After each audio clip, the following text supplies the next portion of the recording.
Good evening दोस्तों, मैं कंचन कुमार आप लोगों का स्वागत करता हूं। एडिटिंग क्लासेज में आप लोगों का स्वागत है।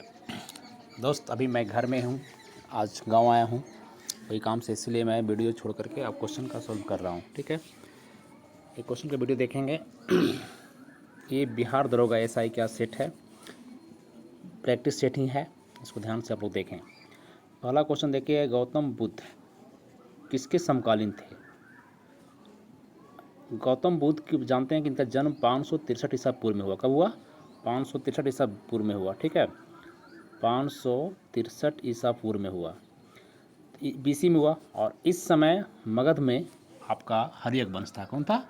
हर्यक वंश का शासक था। हर्यक वंश का शासक था हर्यक वंश, जिसकी स्थापना बिंबिसार ने की थी। कौन थी? बिंबिसार। और हर्यक वंश का स्थापना जो हुआ था 544 बीसी में हुआ था। 544 बीसी में, है ना।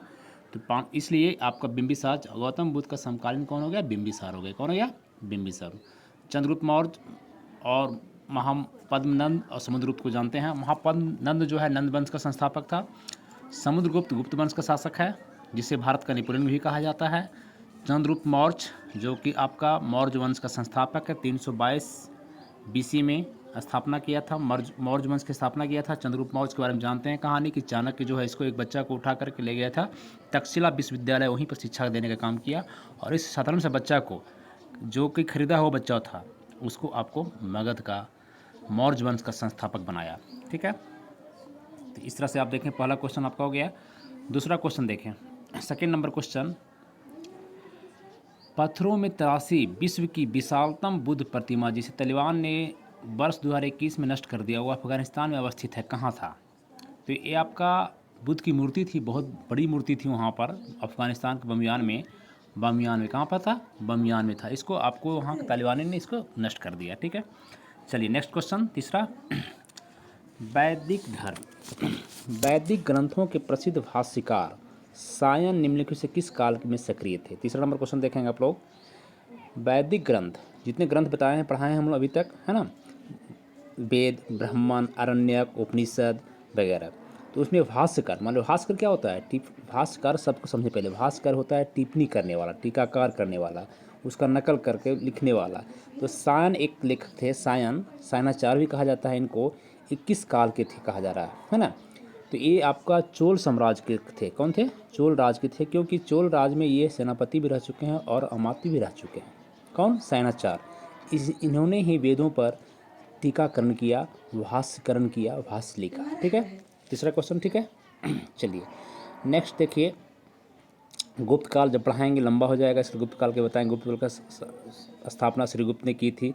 गुप्त काल में आप जानते हैं कि समुद्रगुप्त है, चंद्रगुप्त द्वितीय जिस विक्रमादित्य कहा जाता है वो शासन है। सातवाहन काल को आप जानते हैं। सातवाहन काल जो मौर्य के पतन के बाद भारत में सातवाहन वंश की स्थापना हुई थी। इसके शासक सातकर्णी, गौतमी सातकर्णी पुत्र हैं, ये सब है ना। और विजयनगर राजकाल आपको मोहम्मद बिन तुगलक के समय, एमबीटी के समय विजयनगर राज की स्थापना हुई। 1336 ईस्वी में हरिहर और बुक्का नाम के व्यक्ति ने संगम वंश की स्थापना किया, क्योंकि उसके पिता का नाम था संगम था, इसलिए संगम वंश की स्थापना किया और विजयनगर राज की स्थापना हुई। ठीक है, तीसरा क्वेश्चन। चलिए नेक्स्ट देखते हैं 4 नंबर क्वेश्चन। निम्नलिखित चार बाहरी आक्रमण को कालक्रम में सजाइए। देखिए, 4 बाहरी आक्रमण को सजाने के लिए आपको कहा जा रहा है। ठीक है, एक है अहमद शाह अब्दाली, चंगेज खां, नादिर शाह और तैमूर। चारों को जब तक जानेंगे नहीं तब तक क्वेश्चन सॉल्व होगा नहीं। अब चंगेज खां को पहले देखते हैं, क्योंकि ये चंगेज खां मंगोल था। क्या था? मंगोलियन था। क्या था? मंगोलियन था। चंगेज खां का बचपन का नाम था तैमूजीन। क्या है? तैमूजीन।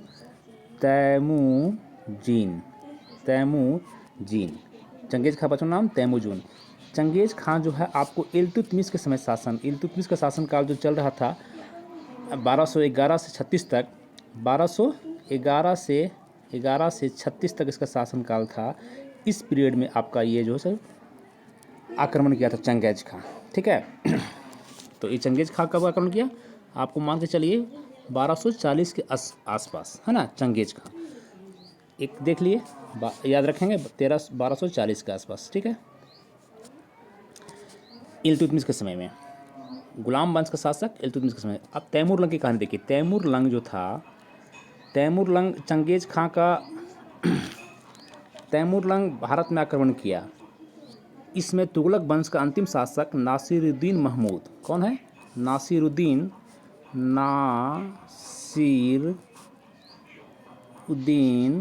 मोहम्मद था। पूछता है क्वेश्चन कि आपको तैमूरलंग जो भारत पर आक्रमण किया 1398 ईस्वी में आक्रमण किया, उसमें किस वंश का शासक था? 1398 में तैमूरलंग भारत पर आक्रमण किया, इसमें आपको कौन था? तो तुगलक वंश था। तुगलक वंश में कौन शासक था? तो नासिरुद्दीन महमूद था। कौन था? नासिरुद्दीन महमूद था, आक्रमण किया था उस समय 1398। देखिए इसका 1398 हो गया, दो देख लिए। अब देखिए नादिर शाह का आक्रमण। नादिर शाह जानते हैं कि भारत में 1739 में आक्रमण किया था, 1739 में। इस समय भारत पर शासन जो था आपका मुगल वंश का शासक मोहम्मद शाह रंगीला था। मोहम्मद शाह रंगीला था। तो 1339 ये हो गया। अहमद शाह अब्दाली, भारत पर कहीं लिखा गया 7 बार आक्रमण किया, तो कहीं आपको 8 बार आक्रमण किया है ना। भारत में 7 से 8 बार आक्रमण अहमद शाह अब्दाली किया था, है ना। तो ये आपको किया, और यही आपको पानीपत का तृतीय युद्ध भी लड़ा था 1761 में। 1761 में अहमद शाह अब्दाली और मराठों के बीच में पानीपत का तृतीय युद्ध हुआ था। अहमद शाह अब्दाली एवं मराठों के बीच में, जिसे मराठा हार गए थे, है ना। तो इस तरह से आप देख लीजिए डेट। इल्तुतमिश के समय 1240 पहले आ जाएगा, 2 नंबर पहला आ जाएगा। फिर 1398 आ जाएगा, 4 नंबर तैमूरलंग। फिर तीसरा नादिर शाह आ जाएगा, 3 नंबर। और चौथा नंबर अहमद शाह, लास्ट में आ जाएगा अहमद शाह अब्दाली। इस तरह से सी आंसर हो जाएगा। क्या आंसर हो जाएगा? सी आंसर हो जाएगा। क्लियर? उम्मीद करते हैं समझ में आ रहा होगा, है ना। चलिए नेक्स्ट को देखा जाए। क्वेश्चन नंबर 5, निम्नलिखित में से किसने सल्तनत काल में प्रचलित डाक व्यवस्था का विस्तृत विवरण दिया है? ये आपका कौन विवरण दिया है? पहले पांचों को देखिए कि कौन आपको दे सकता है। तो अमीर खुसरो दिया। कौन दिया? आंसर जान लीजिए, अमीर खुसरो। अमीर खुसरो को जानते हैं कि अमीर खुसरो का जन्म जो है से एटा जिला में हुआ था, यूपी में हुआ था। ये मंगोलाई वंश का था। इसका बचपन का नाम सुनिएगा, ध्यान से लिखिएगा आप लोग, अबुल हसन था। बचपन का नाम अबुल हसन था। इसके अमीर खुसरो का गुरु थे निजामुद्दीन औलिया, है ना। इसकी रचना पूछता है, एक बहुत फेमस है, खजाइन उल फुतुह, और एक आशिका ना गाना गाते हैं ना, आशिक दिल है आशिक, तुगलक। फिर एक और था तुगलकनामा। एक खड़ी बोली का भी आविष्कारक थे। अमीर खुसरो खड़ी बोली का भी आविष्कारक थे। कितनी बातें हो गई। एटा जिला में जन्म हुआ, 1253 में जन्म हुआ इनका, है ना। एटा जिला यूपी में पड़ता है, वहाँ जन्म हुआ। मंगोलाई वंश के थे। इनके बचपन का नाम अबुल हसन था। इनके गुरु निजामुद्दीन औलिया थे। इनका जो रचना फेमस है खजाइन उल फुतुह, आशिका, तुगलकनामा, और ये खड़ी बोली के आविष्कारक भी थे। सिर्फ आपको अमीर खुसरो की इतना चर्चा हम किए। फरिश्ता भी एक लेखक थे, ज़्यादा पूछता नहीं फरिश्ता के बारे में, कोई जानता नहीं। इब्न बतूता आप जानते हैं, इब्न बतूता MBT के शासनकाल में, मोहम्मद बिन तुगलक के शासनकाल में 1333 में, पूछता डेट 1333 में भारत आया था। ये मोरक्को का था। कहाँ का था? मोरक्को, यहाँ लिख रहे हैं मोरक्को। ये मोरक्को कहाँ पड़ता है? अफ्रीका में। कहाँ पड़ता है? अफ्रीका था। और ये सबसे लंबी यात्रा किया था। कहा जाता है 75,000 मील यात्रा किया था। इसे दिल्ली का काजी भी नियुक्त किया गया था। इब्न बतूता को दिल्ली का काजी भी नियुक्त किया गया था ना, दिल्ली का काजी भी नियुक्त किया गया था, है ना। और इब्न बतूता का सबसे फेमस बुक है रेहला। कौन है? रेहला, है ना, रेहला। इस तरह से आप समझ गए बात को। चलिए जियाउद्दीन बर्नी का बात में आप जानता है, ये भी आपका जियाउद्दीन बर्नी भी सल्तनत कालिक लेखक था। ये MBT और FST फिरोज शाह तुगलक के शासनकाल में इनकी रचना सबसे फेमस है तारीख़ फिरोज शाही। चलिए 5 नंबर क्वेश्चन आपका क्लियर हो गया। अब आते हैं नेक्स्ट हम लोग 6 नंबर देखिए क्वेश्चन। 6 नंबर देखिए, बहमनी राज की स्थापना किसने की थी? कौन है? बहमनी राज की स्थापना किसने की थी? तो बहमनी राज की स्थापना पहले आप जानिए कि बहमनी राज और विजयनगर 2 दक्षिण भारत का शक्तिशाली स्थापना किया गया था। इसमें सल्तनत काल में हुआ था। विजयनगर की स्थापना की गई थी 1336 में विजयनगर, और बहमनी का स्थापना, बहमनी जो पूछा है क्वेश्चन, बहमनी राज की स्थापना 1347 में किया गया था। और कौन किया था ये 1347 की स्थापना? इतना ही जानिए, अलाउद्दीन हसन शाह। पहला ऑप्शन अलाउद्दीन बहमनी हसन शाह भी कहा जाता है इसको। और इसमें समय में मोहम्मद शाह भी शासन, अगला शासक मोहम्मद शाह था, जिसने भारत में पहली बार जो है बारूद का उपयोग किया गया था। ठीक है, नेक्स्ट क्वेश्चन 6 नंबर क्वेश्चन हो गया। आइए अब 7 नंबर क्वेश्चन पे। पानीपत का तीसरा युद्ध कब लड़ा गया? अभी बताया कि पानीपत हरियाणा में पड़ता है। यहाँ 3 युद्ध हुआ, प्रथम, द्वितीय और तृतीय युद्ध। प्रथम युद्ध आपका 1500 कब हुआ? 1526 में, 1500 बाबर और इब्राहिम लोदी के बीच, जो बाबर जीत गया, इब्राहिम लोदी हार गया, तो आपको इस तरह से मुगल वंश की स्थापना हुई। द्वितीय युद्ध अकबर और हेमू के बीच में हुआ। पानीपत का द्वितीय युद्ध अकबर और हेमू के बीच में हुआ, है ना। तो ये अकबर और हेमू के बीच में युद्ध हुआ, उसमें आपका अकबर विजयी हुआ 1556 में। कब हुआ? 1556 में। और पानीपत में तृतीय युद्ध हुआ मराठा और अहमद शाह अब्दाली के बीच में। सी नंबर ऑप्शन आंसर हो जाएगा इसका। तीसरा युद्ध 1561 में हुआ था। पानीपत का तृतीय 1561 में, 1761 में, 1761 में। ठीक है, इसमें आंसर क्या हो जाएगा? मराठों और अहमद शाह अब्दाली के बीच में। चलिए नेक्स्ट क्वेश्चन 8 नंबर कह रहा है कि मिलाइए इसको। आदिल शाही, कुतुब शाही, निज़ाम शाही, सरकी शाही, क्या है ये? जब आप ध्यान देंगे, जब बहमनी वंश टूटा, बहमनी वंश जो बताए पहले क्वेश्चन में, बहमनी वंश जब टूटा तो 5 भागों में बट गया। इसमें आदिल शाही, बीजापुर का आदिल शाही, कौन कौन भाग बटा? बीजापुर, गोलकुंडा, हैदराबाद, बरार और बीदर। 3 लिखा हुआ ऊपर में है, देखिए हैदराबाद, बीजापुर, गोलकुंडा। जौनपुर छोड़ दीजिए, जौनपुर को, बरार और बीदर। बहमनी जब टूटा तो 5 भागों में बट गया। हैदराबाद, बीजापुर, गोलकुंडा, बरार और बीदर। बरार बीदर यहाँ नहीं दिया हुआ आपका। बरार बीदर जो है सो आपको कर्नाटक में पड़ता है। और देखिए, तो आदिल शाही जो था, बीजापुर का आदिल शाही, इसको बीजापुर में आदिल शाही वंश की स्थापना हुई। किसकी स्थापना हुई? बीजापुर में आदिल शाही वंश की स्थापना हुई। ठीक है, आज बीजापुर में आदिल शाही वंश की स्थापना हुई। गोलकुंडा में कुतुब शाही वंश की स्थापना हुई, गोलकुंडा में कुतुब शाही। और निज़ाम तो जानते हैं, अभी आपको वैसी निज़ाम शाही निज़ाम है, हैदराबाद में निज़ाम शाही की स्थापना हुई। ठीक है, बरार बीदर उधर रह गया आपका। तो आपका सरकी शाही जो है, सरकी शाही जौनपुर, ये सरकी शाही जौनपुर की स्थापना किए थे। जौनपुर का स्वतंत्र राज्य स्थापना किया गया था यहाँ पे। चलिए नेक्स्ट क्वेश्चन आइए। नेक्स्ट क्वेश्चन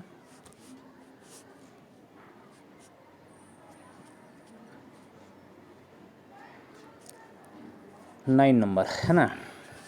खालसा पंथ की स्थापना किसने की थी? खालसा के पहले अर्थ समझिए आप। खालसा का अर्थ होता है शुद्ध।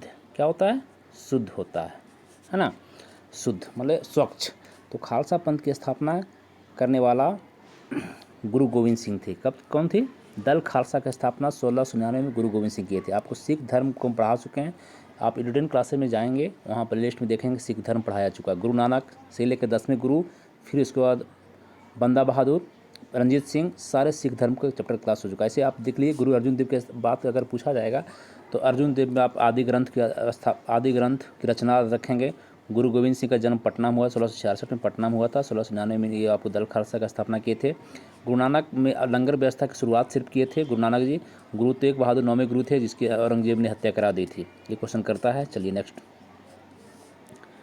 10वां, प्रसिद्ध विद्वान अमीर खुसरो किसके दरबार में आए थे? अमीर खुसरो अभी पढ़ा चुके हैं। अमीर खुसरो किसके दरबार में रहे? तो अमीर खुसरो कहा जाता है कि 8 दरबार को देखा है। किसको? 8 दरबार को देखा है। इसमें एवक नहीं होगा, क्योंकि आपको अभी बताया है कि अमीर खुसरो का जन्म 1253 में होता है। कब होता है? 1253 में एटा ज़िले में होता है। और एवक 1206 में शासक बनता है, ये भी नहीं। इल्तुतमिश 1212 में बनता है, 1211 में शासक बनता है, तो 36 तक रहता है। तो इसके समय में इसका जन्म ही नहीं हुआ था, तो ये भी नहीं, इल्तुतमिश भी नहीं। अब बचा अलाउद्दीन खिलजी और एमबीटी बाद का शासक काल, इसमें नहीं। अलाउद्दीन खिलजी यहाँ पर हो जाएगा। क्या हो जाएगा? क्योंकि बलबन से इस मिली शासन देखा, बलबन से लेकर के 8 दिल्ली सल्तनत के शासन को देखा। अमीर खुसरो जो खड़ी बोली का आविष्कारक था, जिसकी रचना खजाइन उल फजूल थी, आशिका था। अमीर खुसरो का बचपन का नाम अबुल हसन था, है ना। इस सब तो चर्चा भी कर चुके हैं। चलिए नेक्स्ट क्वेश्चन नंबर 11 देखें। आदि ग्रंथ किसने रचा? अभी जस्ट चर्चा की है कि आदि ग्रंथ की रचना जो है गुरु अर्जुन देव ने किया था। कौन किए थे? पांचवें गुरु थे। इसकी हत्या कौन कराई? जहांगीर ने करवा दी। कौन करा दिया? जहांगीर ने करवा दी। गुरु अमरदास तीसरे गुरु, रामदास चौथे गुरु, और रामदास के पुत्र थे अर्जुन देव पांचवें गुरु। रामदास ही गुरु को पैतृक बना दिया। क्या बना दिया? पैतृक। नौवें गुरु आपको तेग बहादुर। नेक्स्ट, सूफिया कलाम जो एक प्रकार का भक्ति संगीत है, सूफिया कलाम, कितनी अच्छी बात है, सूफिया कलाम, है ना, ये आपका कश्मीर का है। बस इतना ही जानिए, कश्मीर का ये लैंग्वेज है। ठीक है, चलिए नेक्स्ट आइए, 13 नंबर क्वेश्चन में आइए।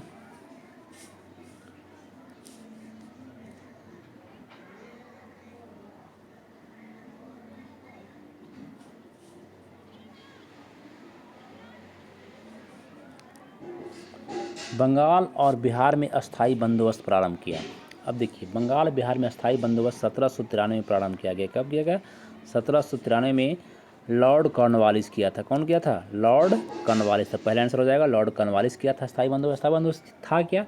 कि परमानेंट सेटलमेंट, 10 साल के लिए परमानेंट सेटलमेंट कर, जमींदारों के साथ जो है सो आपका था, जमींदार के साथ सेटलमेंट किया गया था। किसान नहीं, जमींदार से वो आपको टैक्स ले रहे थे। अंग्रेज डायरेक्ट जो है सो अस्थाई बंदोबस्त में क्या किया कि डायरेक्ट टैक्स लिया। किससे? जमींदारों से। और आप इसमें जानते हैं कि 3 व्यवस्था आया था भारत में, 3-4 व्यवस्था। एक था इजारेदारी, पहली प्रथा थी इजारेदारी प्रथा भी थी। इजारेदारी प्रथा जो है, इसको इजारा रखना भी नहीं रखते हैं, गांव देहात में इजारा रख देते हैं, बंधक रख देते हैं। तो इजारेदारी प्रथा शुरू कौन किया? तो वारेन हेस्टिंग्स। कौन किया? Warren Hastings. इसमें पहले 5 साल का इजारा रखा जाता था, सक्सेस नहीं हुआ तो फिर 1 साल का रखना शुरू कर दिया, इजारेदारी प्रथा शुरू कर दिया था। ठीक है, उसके बाद अस्थाई बंदोबस्त लॉर्ड कॉर्नवालिस। फिर रैयतवाड़ी, एक रैयतवाड़ी है, कौन है? रैयतवाड़ी, ये रीड एंड मुनरो 1820 में किया था प्रथा। और फिर एक आपको था महालवाड़ी। क्या था? महालवाड़ी, हॉर्ट मैकेंजी 1822 में। 1822 महालवाड़ी क्या है? एक महल्ला के साथ रैयत था, किसान, डायरेक्ट किसान से टैक्स लिया जाता था रैयतवाड़ी प्रथा में, जो कि रीड एंड मुनरो ने शुरू किया था। चलिए अब आइए नेक्स्ट 14 नंबर क्वेश्चन। सन 1907 में भारतीय राष्ट्रीय कांग्रेस का पहला विभाजन हुआ। अब 1907 में भारतीय राष्ट्रीय कांग्रेस का विभाजन सूरत अधिवेशन में, कहाँ होता? सूरत में अधिवेशन हुआ था। अब पूरा चर्चा करेंगे तो बहुत लंबा हो जाएगा, इतना ही जानिए सूरत अधिवेशन हुआ था। लाहौर अधिवेशन कब हुआ था? 1929 में हुआ था। कब हुआ था? 1929 में 31 दिसंबर 1929 को लाहौर में हुए थे, रावी नदी के तट पे। इसकी अध्यक्षता जवाहरलाल नेहरू ने किए थे। कौन किए थे? जवाहरलाल नेहरू ने किए थे। और इसी में आपको झंडा, पहली बार झंडा जो भारत में 1930 में फहराया गया, है ना, 26 जनवरी 1930 को, जो हर बार मनाया जाता है। कलकत्ता अधिवेशन, तो कितना बार कलकत्ता में अधिवेशन हुआ? जैसे 1700 पहले, सबसे पहले 1896 में कलकत्ता अधिवेशन हुआ था, जहां वंदे मातरम गाया गया। फिर आपका 1911 में कलकत्ता अधिवेशन हुआ, जहां पर जन गण मन गाया गया। मुंबई अधिवेशन भी कितनी बार हुए हैं? चलिए नेक्स्ट क्वेश्चन 15 नंबर कह रहा है कि यहाँ मिलाने के लिए एक तरफ समाचार पत्र है, एक तरफ प्रारंभ करने वाले व्यक्ति हैं। तो बम्बई क्रॉनिकल फेमस है। बम्बई क्रॉनिकल जो है सो आपका बम्बई में प्रकाशन हुआ, अंग्रेजी में हुआ, फिरोज शाह मेहता किए थे। कौन किए थे? फिरोज शाह मेहता। कॉमनवेल्थ जानते हैं, एनी बेसेंट का है। किनका है? एनी बेसेंट का। लीडर जो आपका था मदन मोहन मालवीय का, कहा जाता है। मदन मोहन मालवीय जो है सो आपको बीएचयू के संस्थापक भी हैं, मदन मोहन मालवीय। और जब मदन मोहन मालवीय बीएचयू में स्थापना में लगे हुए थे, उनके मैनेजमेंट में लगे हुए थे, तो लीडर पत्रिका में पैसों की कमी के कारण लीडर पत्रिका दबते जा रहा था, लीडर पत्रिका छप नहीं पा रही थी। तो इन्होंने बहुत मदद मांगा, अपनी पत्नी से भी मदद मांगा, और लीडर को लास्ट में ये किया। सर्च लाइट सच्चिदानंद सिन्हा का है। ठीक है, चलिए आइए क्वेश्चन नंबर 16 कह रहा है, गांधी जी ने अपना पहला सत्याग्रह प्रारंभ किया। तो कहाँ किया? प्रथम सत्याग्रह आरंभ किया था यहाँ पर। इसमें इस ऑप्शन में आपको देखना है, किसमें देखना है? इस ऑप्शन में आपको देखना है ना। देखिए इस ऑप्शन में तुर्की पर, यहाँ पर प्रथम सत्याग्रह अगर पूछे तो सबसे पहले सत्याग्रह तो आपको गांधी जी दक्षिण अफ्रीका में किए थे। और भारत में अगर पहली बार सत्याग्रह के पूछे हुआ तो 1917 में आप याद रखेंगे। 17 में इसलिए कि चंपारण सत्याग्रह कहा जाता है। चंपारण कहाँ, बिहार में है चंपारण। 1916 ईस्वी में गांधी जी पहले लाहौर अधिवेशन में, यहाँ सॉरी लखनऊ अधिवेशन प्रेजेंट थे। उसी समय यहाँ पर एक लड़का, कहाँ का, चंपारण का, बिहार का लड़का राम कुमार शुक्ल, राजकुमार शुक्ल नाम है ना, राजकुमार शुक्ल जी मिले गांधी जी से और चंपारण के नील आंदोलन के बारे में, अंग्रेजों के शोषण के बारे में बताया उनको और बोले कि उसको बचाइए, हम लोग को इस शोषण से बचाइए। तो पहली बार गांधी जी ने 1917 में चंपारण सत्याग्रह किया। चंपारण आंदोलन तो भारत में परास पूछेगा तो कब मारेंगे, चंपारण सत्याग्रह। उसके बाद आपको मजदूरों को कम, खेड़ा आंदोलन किए, खेड़ा आंदोलन, फिर अहमदाबाद मिल हड़ताल। अहमदाबाद मजदूरों को प्लेग की बीमारी हो गई थी, तो उसका प्लेग बीमारी फैलने से कारण मिल मालिक बोनस वगैरह को रोक दिया, जिसके कारण अहमदाबाद में मजदूर हड़ताल कर दिए, गांधी जी वहाँ सपोर्ट किए। खेड़ा में किसान आंदोलन कर दिए, टैक्स बढ़ा दिया था, तो खेड़ा में भी आंदोलन किए। तो इसलिए यहाँ पर गांधी ने अपना प्रथम सत्याग्रह किया। यहाँ चंपारण है नहीं ऑप्शन आपके पास, देखिए चंपारण ऑप्शन नहीं है, इसलिए कौन सा आंसर मारेंगे आप, मजदूरों को कम मजदूरी दिए जाने के विरोध, है ना, मजदूरों को कम मजदूरी जाने का मतलब कि इस अहमदाबाद मिल हड़ताल हो गया। क्या हो गया, अहमदाबाद, सी नंबर ऑप्शन हो गया, अहमदाबाद मिल हड़ताल। चलिए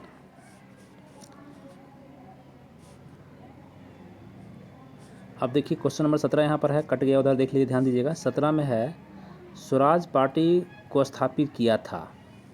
क्वेश्चन देख लिए, स्वराज पार्टी को स्थापित किया था, स्वराज पार्टी को किसने स्थापना किया था। देखिए ऑप्शन यहाँ पर, एक ऑप्शन उधर था, स्वराज पार्टी की स्थापना किसने की थी।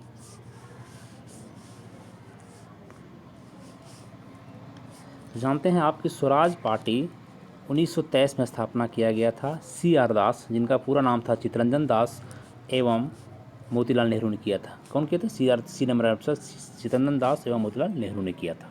ठीक है, बस इतना ही। 18 नंबर का, स्वराज को बतौर राष्ट्रीय मांग के रूप में रखा गया, कब रखा गया। स्वराज मतलब क्या होता है, अपना राज, राष्ट्रीय मांग के रूप में कौन रखा, तो सबसे पहले गांधी जी ने। ठीक है, 19 नंबर पे आइए। 19 नंबर क्वेश्चन कह रहा, किसने कहा था कि कांग्रेस पतन के लिए लड़खड़ा रही है और मेरी सबसे बड़ी अभिलाषा है कि जब तक मैं भारत में रहूं कांग्रेस की शांतिपूर्ण समाप्ति में सहायता करूं। ये लॉर्ड कर्जन साहब का स्टेटमेंट है। किनका है, लॉर्ड कर्जन, जो कि आपको 1899 से 1905 तक शासन रहे, बंगाल विभाजन के समय ये रहे थे, है ना, 1905 तक लॉर्ड कर्जन के समय में रहा था। इसी की अभिलाषा थी। लॉर्ड डफरिन के समय जानते हैं कि फेमस है, लॉर्ड डफरिन 1884 से 88 तक रहा। लॉर्ड डफरिन के समय में आपका भारतीय राष्ट्रीय कांग्रेस की स्थापना हुई थी। लॉर्ड मिंटो, एक मिंटो है जो आपको, ये मिंटो, एक मार्ले मिंटो 1909 जो आया था अधिनियम, उसमें लॉर्ड मांटे मिंटो द्वितीय था, मार्ले मिंटो द्वितीय था वहाँ पे, है ना।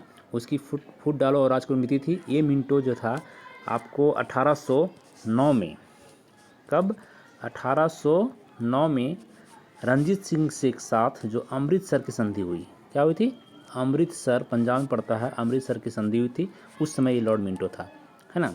चलिए 20 नंबर क्वेश्चन देखिए, निम्नलिखित में से कौन कांग्रेस के आधिकारिक इतिहास के रचयिता थे। कौन कांग्रेस के आधिकारिक इतिहास के रचयिता थे, तो ये पटाभी सितार मैया थे। कौन थे, पटाभी सितार मैया। ज़्यादा चर्चा नहीं करेंगे, नहीं तो लंबी हो जाता है, इतिहास लंबा हो जा रहा है। 21 नंबर क्वेश्चन, भारतीय राष्ट्रीय कांग्रेस भारतीय स्वतंत्रता संघर्ष के दौरान निम्नलिखित में किसकी गिरफ्तारी के विरोध में काफ़ी संख्या में निहत्थे लोग अमृतसर के जलियांवाला बाग में 13 अप्रैल 1919 लोग, मालिक कहने का मतलब है कि क्वेश्चन कर रहा है कि जलियांवाला हत्याकांड जो हुआ था 13 अप्रैल 1919 को, जलियांवाला हत्याकांड कब हुआ, 13 अप्रैल 1919। तो किसके, जलियांवाला बाग जो था, बगीचा मैदान जो था, वहाँ पर क्यों लोग जमा हुए थे, किसकी गिरफ्तारी के खिलाफ जमा हुए थे लोग वहाँ पे, सोचने की बात है। तो आपको डॉक्टर सैफुद्दीन किचली, कौन, doctor Saifuddin Kitchlew and doctor Satpal के खिलाफ में लोग वहाँ पर खड़ा हुए थे वहाँ पर, और उसी पर जनरल डायर ने गोली चलवा दी थी, है ना। चलिए नेक्स्ट देखिए, भारत के संविधान के अंतर्गत, भारत के संविधान, अब पॉलिटी का क्वेश्चन चल रहा है, भारत के संविधान के अंतर्गत आर्थिक योजना विषय किसमें है। बताए थे कि सूची जो है आपको 3 है, संघ सूची, राज्य सूची और समवर्ती सूची। सूची का वर्णन किसमें किया गया है, 7वीं अनुसूची में किया गया। किसमें, 7वीं अनुसूची में किया गया है, अनुसूची में किया गया है ना, 7वीं अनुसूची में किया गया है। इसमें 3 प्रकार की सूचियाँ हैं, संघ सूची, राज्य सूची और संबंधित सूची।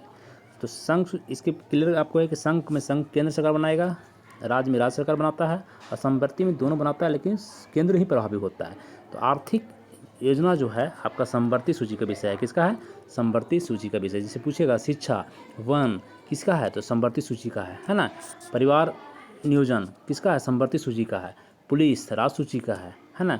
आपको रक्षा केंद्र सूची का है। रेलवे केंद्र सूची, जनगणना केंद्र सूची का है। इस तरह से आप देखेंगे सब सूची को, ठीक है। चलिए नेक्स्ट क्वेश्चन आइए, 23 नंबर क्वेश्चन।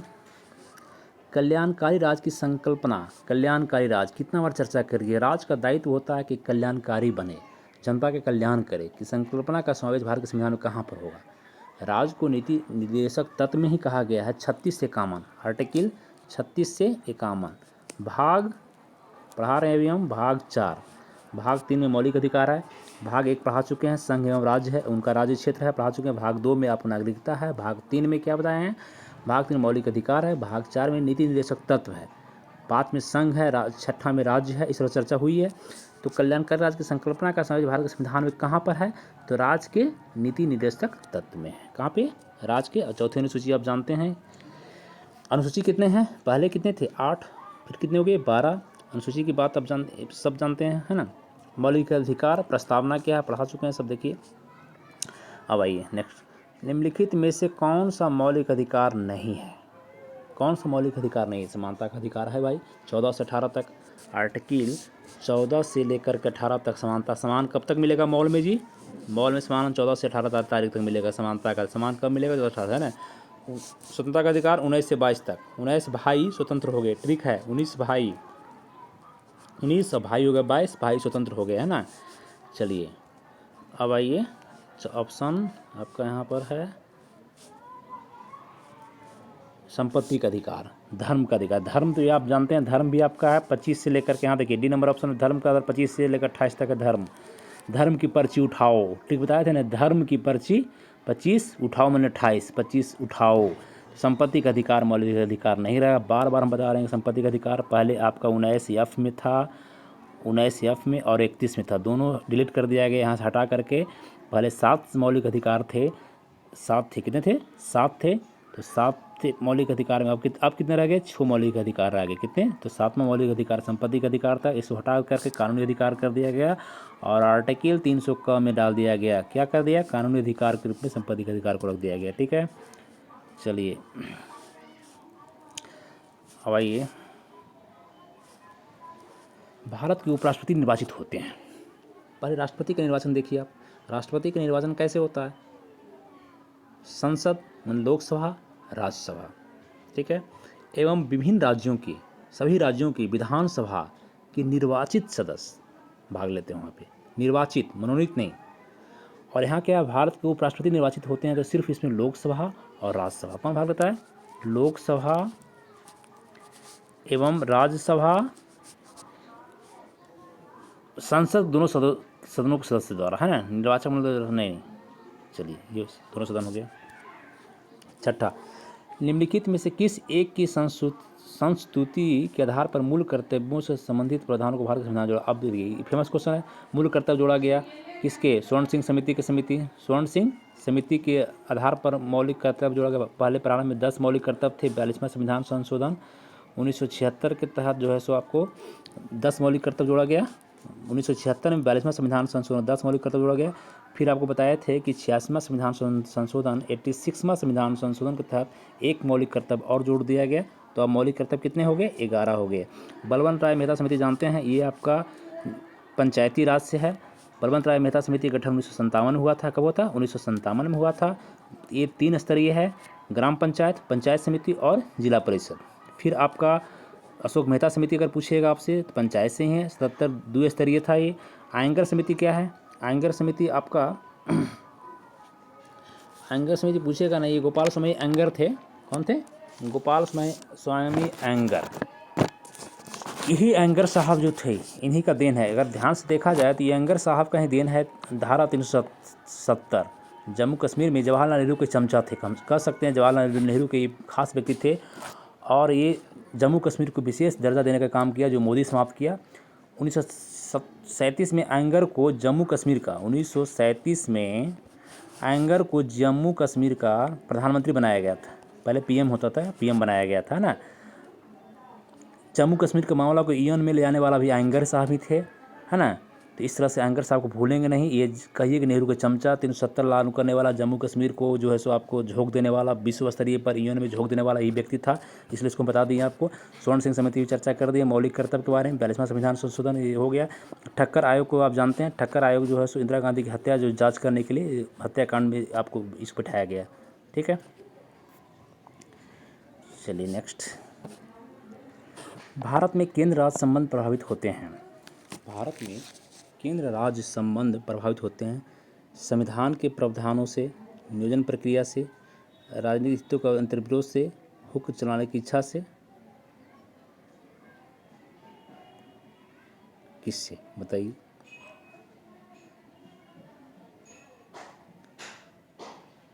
तो इसमें आपको केंद्र राज्य संबंध प्रभावित होते हैं, केंद्र राज्य संविधान के प्रावधानों से भी प्रभावित होते हैं, नियोजन प्रक्रिया से भी, है ना, राजनीतिक हितों की एकता से, हुक्म चलाने की इच्छा की प्रबलता से। नहीं ये तो नहीं हुआ, 1 2 और 3 से, 3 नंबर मारेंगे, 1 2 3 से, है ना, 1 2 3 कर देंगे यहाँ पे। नेक्स्ट आइए, नेक्स्ट कर रहा है कि संविधान के 73वें संशोधन ने, 73 में, ये पहले किस में है, 73 किससे है, ग्राम पंचायत से, किससे है, ग्राम पंचायत से। 73 कब आया था, 1992-93 में। पंचायती राज 24 अप्रैल 1994 को लागू किया। पंचायती राज दिवस मनाया जाता है 24 अप्रैल को मनाया जाता है ना। और 74वां संविधान संशोधन नगर पालिका से था। इसमें कितने विषय थे, 28 विषय, कितने विषय, 28, उसमें आपका 19 विषय। इसमें आप देखिए, पंचायत के नियमित चुनाव कराने के लिए, महिलाओं के लिए सभी स्तरों पर सीटों का आरक्षण के लिए, राज्य वित्त आयोग की संस्तुति के अनुसार पंचायतों को फंड्स का अनिवार्य रूप से संचालन के 11वीं संचिति में दिए गए विषयों को संबंधित पंचायतों को शक्ति का आपका इसका उपयुक्त सभी हो जाएगा। आंसर क्या हो जाएगा, टोटल मार देंगे 4 नंबर डी, ठीक है। क्वेश्चन क्या कह रहा है,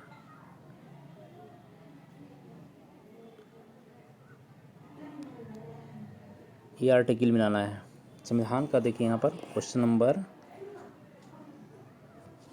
नंबर आपको बैठिए लीजिए, चलिए देखिए आपका क्वेश्चन 29, अनुच्छेद 124 में क्या है, अनुच्छेद आर्टिकल 124 में आपका संघीय न्यायालय है, सुप्रीम कोर्ट, ठीक है। अनुच्छेद 5 में नागरिकता, भाग 2 में 5 से 11 तक क्या है, नागरिकता है, भाग 2।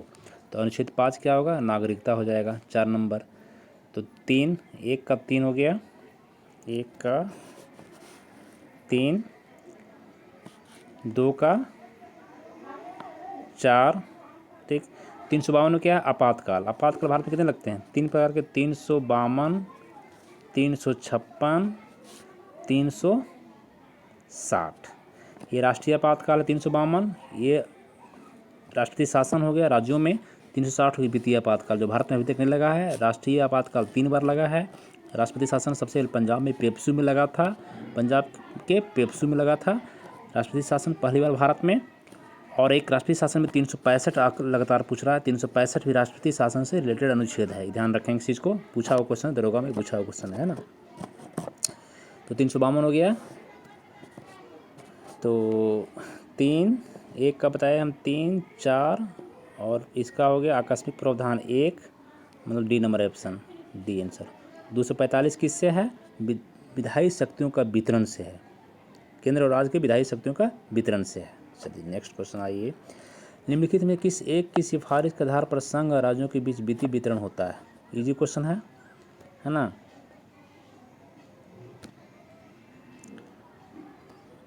तीसरा नंबर देखिए, 30 नंबर, किसके सिफारिश के, कौन सिफारिश करता है जिसके संघ और राज्यों के बीच वित्तीय पैसा का जो कलेक्शन होता है, टैक्स होता है, उसका बंटवारा किया जाता है। तो वित्त आयोग कौन करता है ये काम, वित्त आयोग। वित्त आयोग गठन 280 के तहत किया जाता है, अनुच्छेद 280 के तहत वित्त आयोग काम है राज्यों और केंद्रों के हिस्सा को देना, है ना।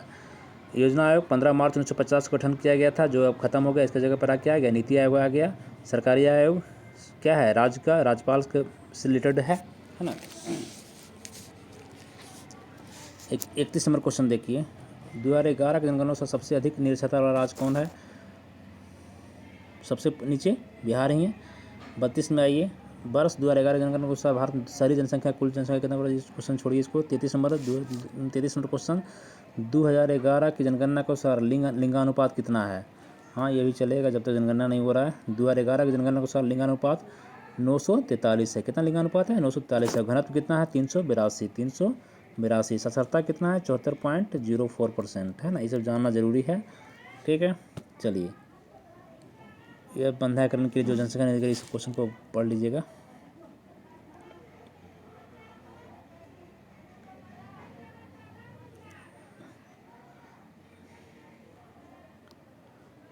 आइए, 35 नंबर क्वेश्चन, किलोग्राम प्रति सेमी स्क्वायर दाब समतुल्य होता है। प्रेशर किसके समतुल्य होता है, तो 0.1 बार के समतुल्य होता है। पास्कल किसकी इकाई है, बराबर बताएं। पास्कल साहब ने दाब की इकाई, दाब के बाद प्रेशर के बारे में बताए थे, चैप्टर पढ़ाए हैं, देखिए फिर जा करके। और आर्द्रता है ना, तापमान, टेम्परेचर को मापने का स्केल आप जानते हैं, सेल्सियस है, फ़ारेनहाइट है, केल्विन है ना, ये सब हो गया। चलिए, 37 कौन सुमेलित नहीं है, सेल्सियस ताप बिल्कुल सही है। किलोवाट विद्युत सही है। आरएच गुणांक, आरएच फैक्टर, ब्लड को आरएच फैक्टर नापा जाता है, बिल्कुल सही है। ब्लड को नापने के लिए आरएच फैक्टर होता है। रिएक्टर पैमाना आर्द्रता नहीं, ये गलत है। 4 ये गलत है। रिएक्टर पैमाना क्या मापता है, भूकंप नापता है। रिएक्टर स्केल क्या नापता है, भूकंप नापता है, इसलिए 4 नंबर आंसर हो जाएगा। चलिए आगे, नेक्स्ट 38 नंबर का रहा है, मोटर वाहनों से निकलने वाले निम्नलिखित में से कौन सी एक मुख्य प्रदूषक गैस है। मोटर वाहन से सारे गैस निकलते हैं, तो इसमें सबसे प्रमुख कौन है, तो carbon monoxide, CO, carbon monoxide सबसे। मार्स गैस क्या है, मीथेन जानते हैं, CH4 मीथेन गैस है, मार्स गैस है ये। नाइट्रोजन ऑक्साइड है। चलिए, किसे शुष्क बर्फ कहा जाता है, एकदम फेमस क्वेश्चन, हॉट क्वेश्चन है। शुष्क बर्फ जानते हैं, ठोस कार्बन डाइऑक्साइड को कहा जाता है, शुष्क बर्फ कहा जाता है। नेक्स्ट क्वेश्चन आइए, 40 नंबर, पीतल किसका मिश्रण है। कह रहा है क्वेश्चन, पीतल किसका मिश्रण। पीतल आपको जानते हैं, तांबा और जस्ता। पिताजी, पिताजी ट्री किसका जानते ही होंगे सब आप लोग, पिताजी है ना, पिताजी। तो तांबा और जस्ता का किसका आंसर हो जाएगा, क्या, तांबा और जस्ता।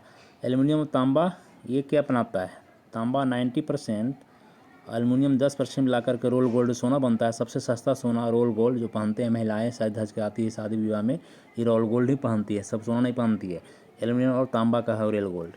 तांबा और टीन से क्या मिलता है, तांबा और टीन मिलेगा तो क्या बन जाएगा, कांसा बन जाएगा। क्या बन जाएगा, कांसा बन जाएगा, ठीक है। इसे लायु है, मिश्र धातु है।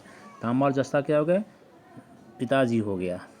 3 जान गए, ये है रोल गोल्ड, तांबा टीन कांसा, तांबा जस्ता, तांबा और जस्ता पीतल बन गया। क्या बन गया, पीतल हो गया। चलिए नेक्स्ट, 41 नंबर, अश्रु गैस है। आंसू वाला गैस कौन गैस है, मारने से अश्रु गैस नहीं तो क्लोरीन हो जाएगा। क्या हो जाएगा, क्लोरीन। आप जानते हैं अमोनिया के बारे में, NH3 पहली बार आपको निकालने वाला जो अमोनिया ही पहली बार जो है सो कंपाउंड है जो आपको आर्टिफिशियल निकाला गया है। हाइड्रोजन कार्बाइड छोड़िए सब अभी। 42 में सीरा अति उच्चम कच्चा माल है।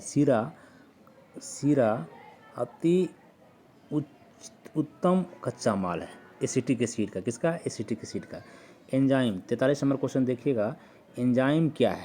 एंजाइम मूलतः क्या है, तो एक प्रोटीन है। क्या है, प्रोटीन है। एंजाइम से क्या होता है, बहुत एंजाइम का फंक्शन है, पाचन में करता है, किसी भी अभिक्रिया को तेज कर देता है। एंजाइम लेने से किसी भी रिएक्शन को तेज कर देता है, तो पचाने का काम करता है। वसा आप जानते हैं, फैट क्या है, फैट शरीर में आप जानते हैं, फैट दो तीन तरह का होता है, saturated fat, unsaturated fat. Fat का माध्यम जानते हैं, जितने तेलीय वसीय चीज़ें फैट का माध्यम होता है। शर्करा क्या है, शुगर क्या है, कार्बोहाइड्रेट है। क्या है, शुगर भी क्या है, कार्बोहाइड्रेट है। विटामिन जानते हैं, ये विटामिन क्या है, विटामिन बहुत प्रकार के होते हैं, vitamin A, B, C, D, K है ना, E, 13 प्रकार के विटामिन में होते हैं। मूलतः 5 प्रकार के विटामिन होते हैं, सब आप लोग जानते ही होंगे, मेरे समझ से जो भी तैयारी कर रहे हैं। लौह का अंश मैंने आयरन का अंश सबसे ज़्यादा क्वेश्चन कर रहा है, लौह का अंश सबसे अधिक पाया जाता है, किसमें पाया जाता है लौह का अंश सबसे अधिक ज़्यादा,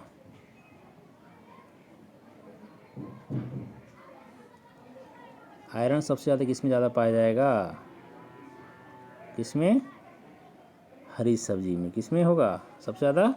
हरी सब्जी में। किसमें? हरी सब्जी में। चलिए, प्रकाश संश्लेषण में पौधों द्वारा निम्न में से कौन सी गैस उपयोग की जाती है? प्रकाश संश्लेषण में कौन सा किया जाता है? तो देखो, प्रकाश संश्लेषण क्या होता है? CO2 प्लस H2O, वाटर होता है, CO2 आपका एटमोसफेयर होता है, तो ये गैस कौन होगा? CO2 यूज करता है। इसके बाद बनाता है कार्बोहाइड्रेट C6H12, O6 बनता है और OT निकलता है। तो कौन गैस हो गया? पौधे कौन गैस यूज करते हैं? कार्बन डाइऑक्साइड का यूज करते हैं और वाटर का यूज करते हैं। ठीक है। निम्नलिखित 46 नंबर, निम्न में से किस एक अनाज में प्रोटीन की मात्रा सर्वाधिक होती है? प्रोटीन सबसे ज़्यादा किस में ज़्यादा होता है?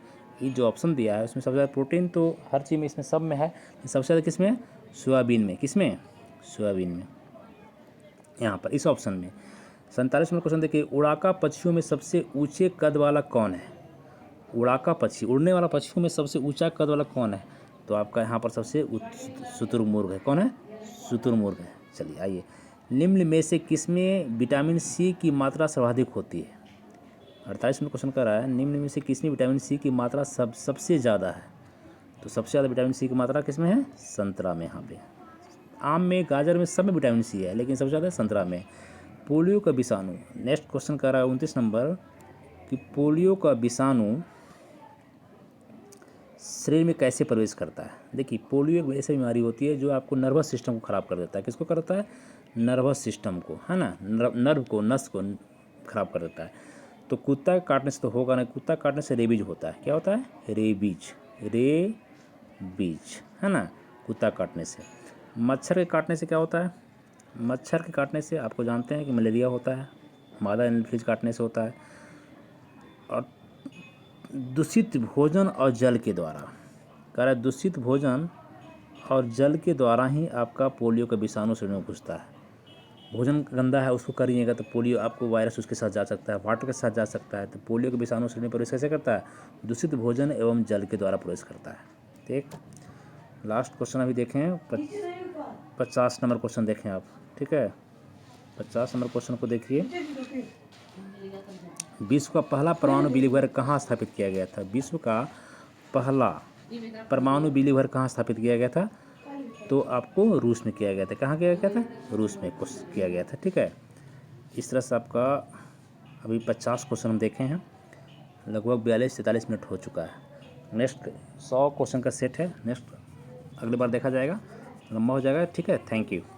और ध्यान से देखें और अपने से बनाइए, सेट को प्रैक्टिस बराबर कीजिए, ऑफनेस से ज़्यादा, हर क्वेश्चन को नेट से, गूगल से सर्च मार के देखें। आप लोग अच्छी तरह से करें, अपने से करें, सेल्फ स्टडी करें। सेट जो बढ़ाया जा रहा है इस तरह से वो भी प्लस अपने से कीजिए। ठीक है, थैंक यू। चलिए, थैंक यू दोस्तों, थैंक यू।